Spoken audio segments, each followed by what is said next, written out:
I love that it's a platform that encourages conversation. So it's not a one-way talk fest. You get to hear from the audience and you get to hear from your potential clients.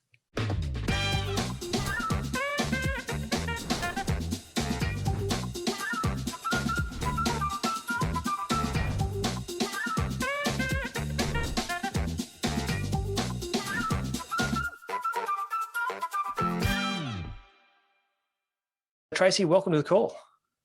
Thanks. How you doing? Good, good. Before we kick in, I'm just going to read a couple of things here because they're absolutely mind-blowing. A bit about your bio.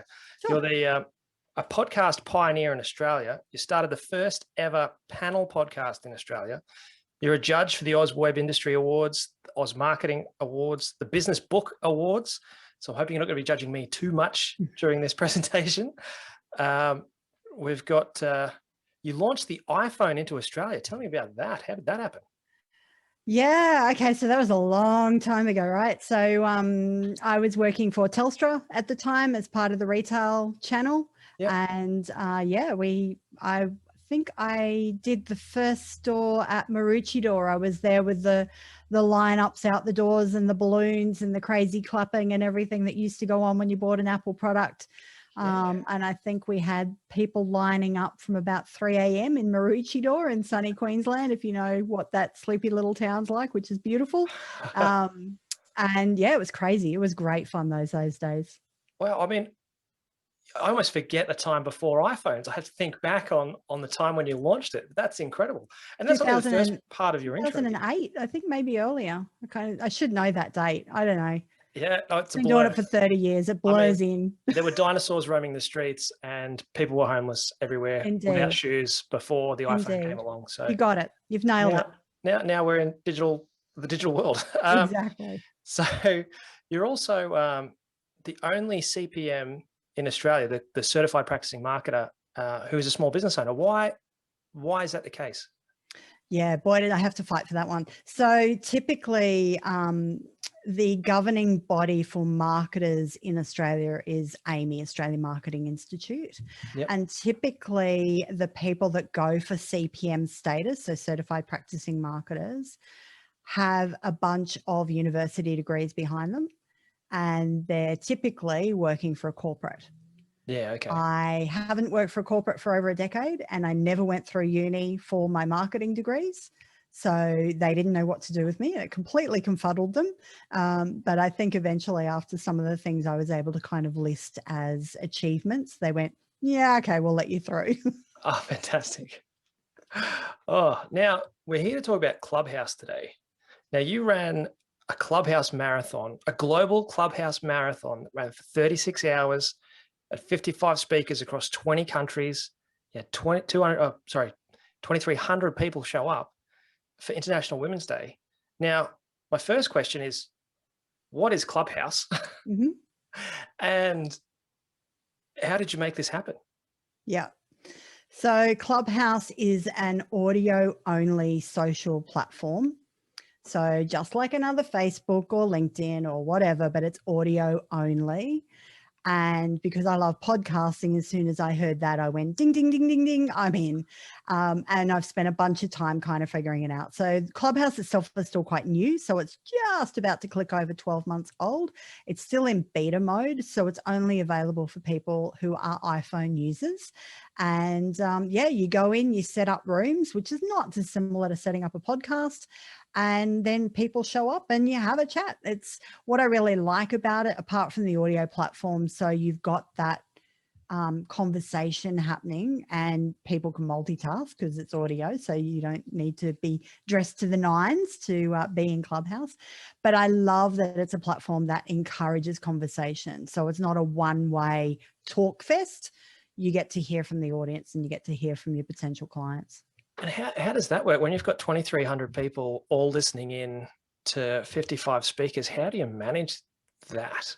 So yeah, carefully. Because what I'm imagining, because I'm not an iPhone user. I'm one of the Samsung people. Mm-hmm. So I don't know that I can talk to you anymore, Colin. I know this interview's over. We're done. We're done. So how do you? Well, one, because that's the point, isn't it? It's only for iPhone users at the moment while it's in beta. But how do you So if you're lucky enough to build an audience like you had with 2,300 people, which is fantastic, how do you then make sure that people aren't speaking over the top of each other, and how does it flow? Yeah. So to clarify, the 2,300 weren't all in the room at the same time. So they would come and go. So how I structured it was that because we had 55 speakers and we had 20 plus countries and it was 36 hours straight.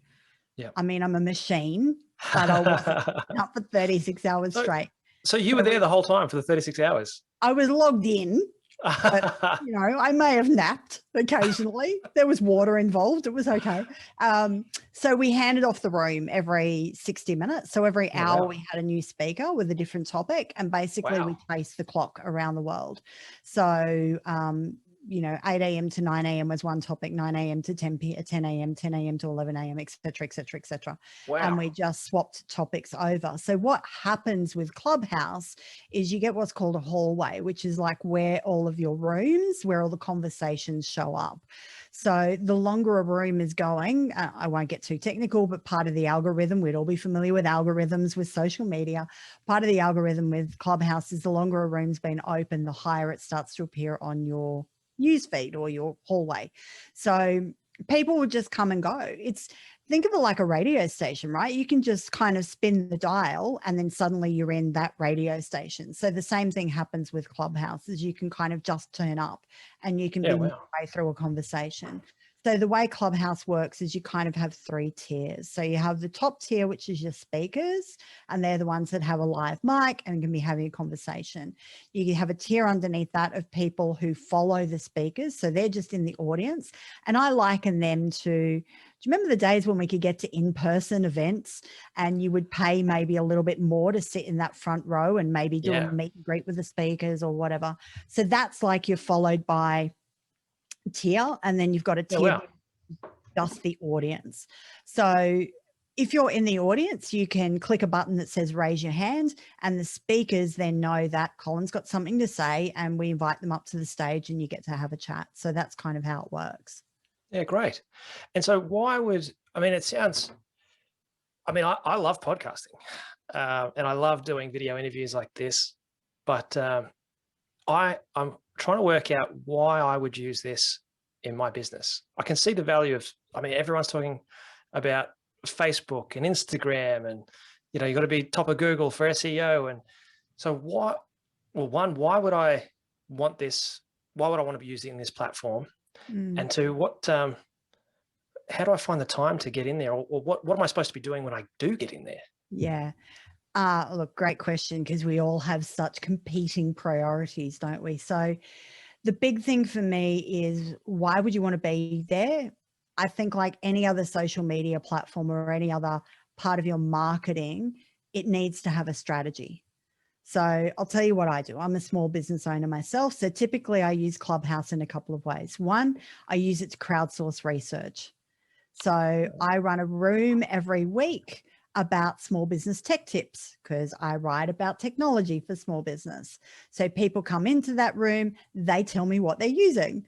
Hey, I just found this cool app that does this. I've been on this website that does that. Or they'll ask me a question. So I crowdsource my research. So then I can go away, I write a blog, I can do a podcast, I can do a video, I do a monthly free webinar about my favorite top 10 tech tips for the month. It's all crowdsourced. So I get to say, hey, Colin was in the room last week and he recommended X. So I give the kudos back. So that's the first way I use it, is to crowdsource my research. Second way I use it is to develop authority. If you're hosting a room and you're talking about your topic, then people come in to hear from you. And the nice thing about Clubhouse is quite similar to podcasts. You can't fudge your authority, right? So if you ask me a question in the moment, and it should be about something I know about, if I'm like, you kind of know you're not on the right person.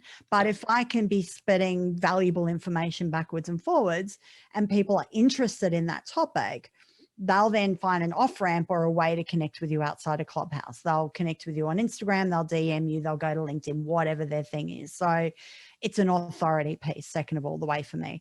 The third one is JVs and partnerships. Because it is a global conversation, I've made some amazing connections now, not just nationally, but internationally. So quite like a podcast when you can reach out to someone and go, hey, I've got this podcast and I'd love you to be on it. And you would not have a reason to reach out to that person any other time. I can now say to people, hey, I'm running a Clubhouse room on such and such. Chances are they're going to turn up, because the partnership nature of it means that we get to share that base.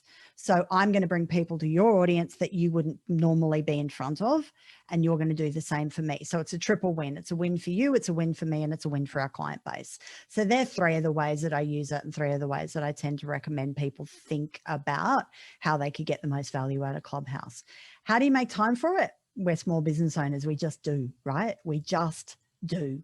One of the neat things about Clubhouse, because it is audio only, it's not uncommon to hear people dialing into chat when they're driving, or they're walking the dog, or they're sitting at soccer with the kids, or they're peeling the veggies, or so, you know, it just seems to fit in with the rest of our lives. Yeah. Okay. So where would you start? Like, as a small business owner listening to this or watching this, where do you recommend they start? Yeah. So couple of things. One, jump in and give it a crack. Jump into a few different rooms. So it's a bit like podcasting. You'll kind of find rooms about stuff that you just like, about topics that you're interested. It's just happening. So jump into a few rooms, have a listen, and then host a room like fairly soon after you get in there, because it's in that hosting a room and inviting people up to speak and having those conversations that you'll start to see the value in the platform. So it's one of those things that you've kind of just got to jump in with both feet. And once you've been in there and you start to see the possibilities, because it's going to be slightly different for each business owner, right? So once you begin to see the possibilities, then you can jump back out and go, okay, where does this fit now with my strategy? You know, I think one of the most amazing ways, if you have a podcast, I can see such immense value for once the podcast goes live, to then have a Clubhouse room to talk about that podcast episode. Because now you're engaging your audience that listen to the podcast to actually come and have a conversation about that episode. So, you know, potentially you get the guest on that you were chatting to, whatever, but you're further immersing your audience and making them stickier to the podcast, because you're giving them another avenue to examine, contribute, to become part of the community. Yeah, fantastic. So what you're saying is, I've got to get an iPhone now. You wouldn't be the first person I know of that's just gone out and bought an iPhone 6 for a couple of $100 just to sign up. Because it does sound fantastic. I have an invite. If you want to go buy yourself an iPhone 6, I have an invite. Well, that's the other interesting point we should bring up, is the invites, because you can't actually access it without an invite at the moment, can you? Yeah. So it's just a bit of an oversubscribed model, right? And what they're doing, in my opinion, is they're throttling the growth. Yeah. The biggest thing that will bring Clubhouse down is if their servers can't hold the capacity. Ah, okay. So if you think about it like a website or something like that, their servers need to be holding the capacity. So if they suddenly open up to Android and go, right, it's a free for all, right now, I can tell you their servers would collapse. Well, and it's almost, I mean, Clubhouse is the right name for it, isn't it? When you can only be invited in, otherwise the bouncer's going to kick you out. Exactly. Like you just can't get in. You're the person in the lineup at the door going, how long do I have to wait? Yeah, not in those shoes, buddy. Yeah, exactly. Yeah. Oh, fantastic. Okay, great. Well, where should we go to find out more? About Clubhouse? About Clubhouse, or to find out any information about what you've talked about today? Yeah, cool. So look, I'm all over socials. I'm kind of ubiquitous. I'm just there. You can check me out on LinkedIn at Tracy Sheen. I'm at Tracy the Digital Guide on Facebook. My website is thedigitalguide.com.au. You know, you can basically send up a smoke signal and it will land at me. If you want to check out Clubhouse and you've got an iPhone, then you need to download the app. It's Clubhouse drop-in audio, and then you need to beg, borrow, or steal a invite from someone to get in. But it's well worth just spending a little bit of time and having a bit of a look. And then, like I said, pop back out, pull your head above the ground a bit, see where it fits with your strategy, and then dive back in again. Yeah, great. Well, I'm on the way. We're going to have to close this off now because I'm going to go get an iPhone and we're going to, Excellent. I'm going to claim that invite. Very good. Great to chat. Great. Thanks very much. Talk to you soon, Tracy. Thank you. Bye.